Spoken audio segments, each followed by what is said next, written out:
अडचण नाही. आता गेले ब्राह्मण रस्त्याने गेले आणि रस्त्याने ते बोलत होते, अरे काय चाललंय, रोहिदास महाराज काय म्हणतो, स्वतः गंगेमध्ये येत नाही आणि कवडी देतो आणि गंगे माता गेला असं देखील सांगतो. ऐका, ज्या वेळेला ते दोघं ब्राह्मण गंगेमध्ये स्नान करायला गेले, दोघांनी स्नान तर केलं महाराज. स्नान केल्यानंतर ज्या वेळेला त्यांनी सांगितलं गंगे माताला, हो गंगा माता, या रोहिदासानं तुम्हाला ही कवडी अर्पण करण्यासाठी सांगितले, तर तुम्ही घेणार का? महाराज, आश्चर्याची गोष्ट अशी, गंगे मातेनं दोघं हात पुढे काढले. अहो, ते दोघं ब्राह्मण लटलट करायला लागले ना महाराज. कधी त्यांनी गंगे मातेचे हात पाहिले नव्हते, परंतु माझ्या रोहिदास महाराजांची सामर्थ्य शक्ती एवढी होती, नामस्मरणाची शक्ती एवढी होती की गंगे मातेनं हात बाहेर काढल्यानंतर ती कवडी सुद्धा घ्यावी लागली. कवडी घेतली. आता ऐका, कवडी घेतल्यानंतर हात घेतले. हात घेतल्यानंतर एका हातामध्ये परत बाहेर, एक हात परत बाहेर काढला आणि त्या हाताला सोन्याचा कडा निघाला आणि सांगितलं गंगे मातेला, ज्या माझ्या रोहिदास भक्तांना ही कवडी मला दिली, त्या रोहिदासाला हे सोन्याचं कडा दे. ब्राह्मणाला काही अडचण नाही. ब्राह्मण रस्त्याने निघाला. ब्राह्मण रस्त्याने जात असताना ब्राह्मणाच्या मनामध्ये लोभ उत्पन्न झाला. कोणत्या प्रकारचा लोभ? ब्राह्मण म्हणाला, ही कवडी आपल्याला रोहिदासाला दिलं, आपण गंगेमध्ये अर्पण केली, हे देखील रोहिदासाला माहित नाही, आणि गंगे माता आपल्याला प्रकट झाली, गंगे मातेने आपल्याला सोन्याचं कडे दिलं, हे देखील रोहिदासाला माहित नाही. हा, मग द्यायचं त्याला देण्याऐवजी आपण आपल्या राजाच्या राज्यात देऊ. बरोबर? काशी क्षेत्रामध्ये जो राजा आहे त्या आपण राजाला कवडी देऊ, म्हणजे राजाला कड दिल्यानंतर राजा त्या कडाच्या मोबदल्या आपल्याला अनेक दागदागिने देईल. बरोबर की नाही? लोभ उत्पन्न झाला. गेला राजाच्या द्वारामध्ये. राजाला म्हणाला, राजे साहेब, असं हे सोन्याचं कड तुम्ही पूर्ण काशीनगरी फिरा, पूर्ण काशीनगरीमध्ये तुम्हाला कुठे भेटणार नाही. मग राजानं पाहिलं ते, पण राजा म्हणाला, ठीक आहे, काय अडचण नाही. मग तो ब्राह्मण म्हणाला, राजे साहेब, मला या कड्याच्या मोबदल्यात तुम्ही काहीतरी द्या. राजाने अनेक प्रकारचे दागदागिने अलंकार दिले.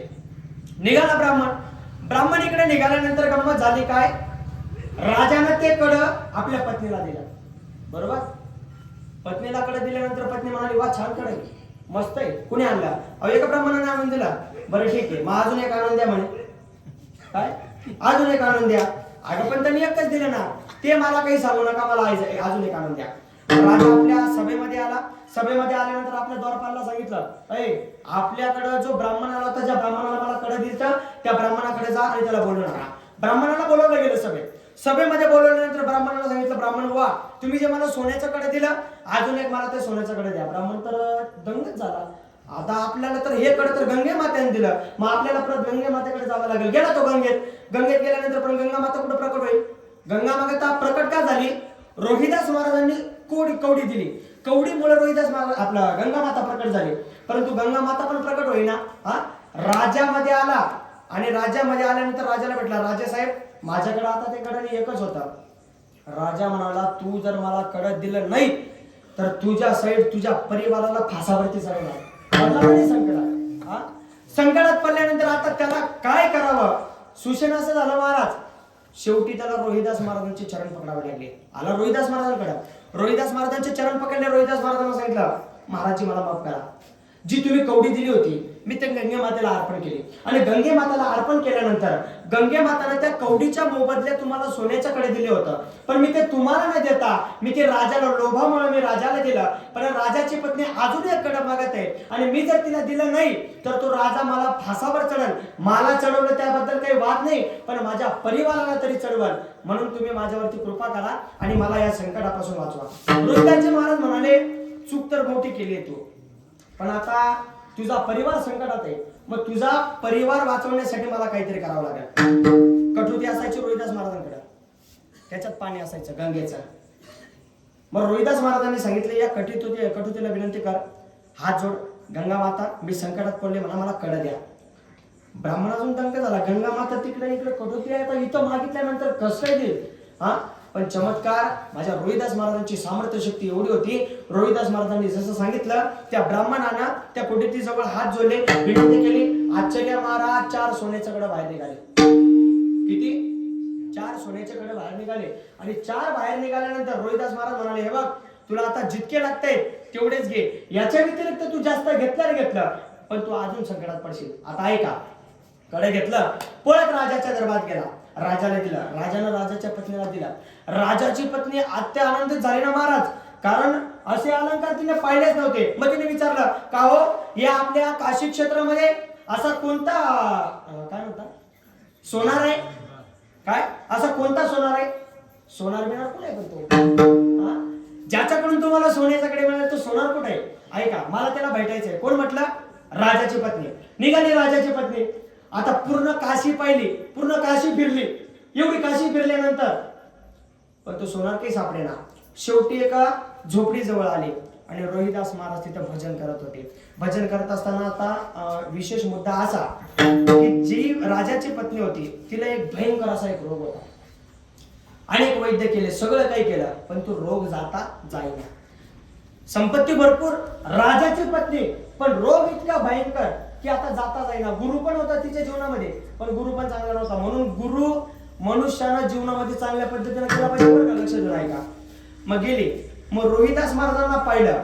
जेव्हा रोहिदास महाराजांना पाहिलं आणि त्या राजाच्या पत्नीनं रोहिदास महाराजांच्या चरणावरती जशीही नतमस्तक झाली, महाराज तिच्या अंगामध्ये एक वेगळीच ऊर्जा निर्माण झाली आणि जो भयंकर रोग तिला निर्माण झालेला होता तो रोग देखील नाहीसा झाला. ती मनातल्या मनात म्हणू लागली, हा चमत्कार तरी काय घडला? तिने रोहिदास महाराजांना सांगितलं, महाराजजी मला एक असाध्य रोग होता आणि मला असं एक अशक्तवाणी वाटत होतं, परंतु ज्या वेळेला मी तुमच्या चरणावरती लोटांगण घातलं, लोटांगण घातल्यानंतर माझं सगळं दुःख नाहीसं झालं आणि माझा रोग देखील नाहीसा झाला. ही सामर्थ्य शक्ती फक्त तुमची आणि तुम्ही मला आता शिष्य बनवा. रोहिदास महाराज म्हणाले, काय अडचण नाही, मी तुला शिष्य बनवतो, परंतु तुम्ही एक काम करा. राजाची पत्नीला सांगितलं, काय? मी माझ्या घरी एक कार्यक्रम ठेवल, 700 ब्राह्मण देखील त्या ठिकाणी जेवणास येणार आहे. 700 ब्राह्मण जेवणास आल्यानंतर तुम्हाला मी राजगादीवरती बसवणार आणि तुम्ही देखील त्या भोजनाचा आस्वाद घ्या. रोहिदास महाराज म्हणाले, काय अडचण नाही, तू बोलवले तर येतो मी. गेले. कार्यक्रमाचा दिवस उजाडला, कार्यक्रम चालू झाला. आता रोहिदासजी महाराज आसनावरती बसलेले आणि 700 ब्राह्मण, किती? एक नाही दोन नाही, 700 ब्राह्मण खाली बसले.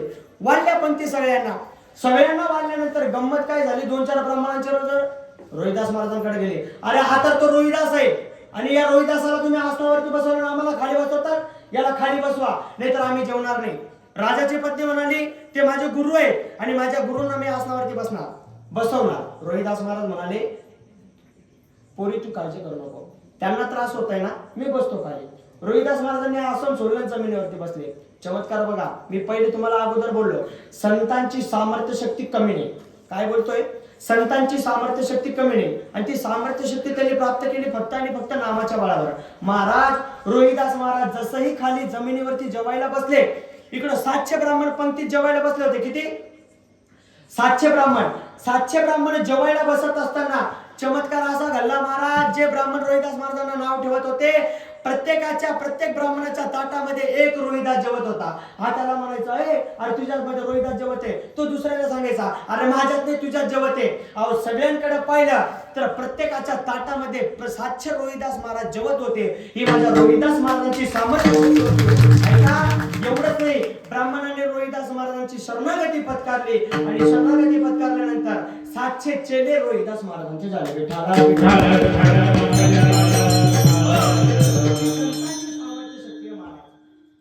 संतांची सामर्थ्य शक्ती, ही सामर्थ्य शक्ती कशाच्या बळावर त्यांनी प्राप्त केली? तर परम अमृते रसना ओलावले. कशाना? नामाच्या बळावर. 700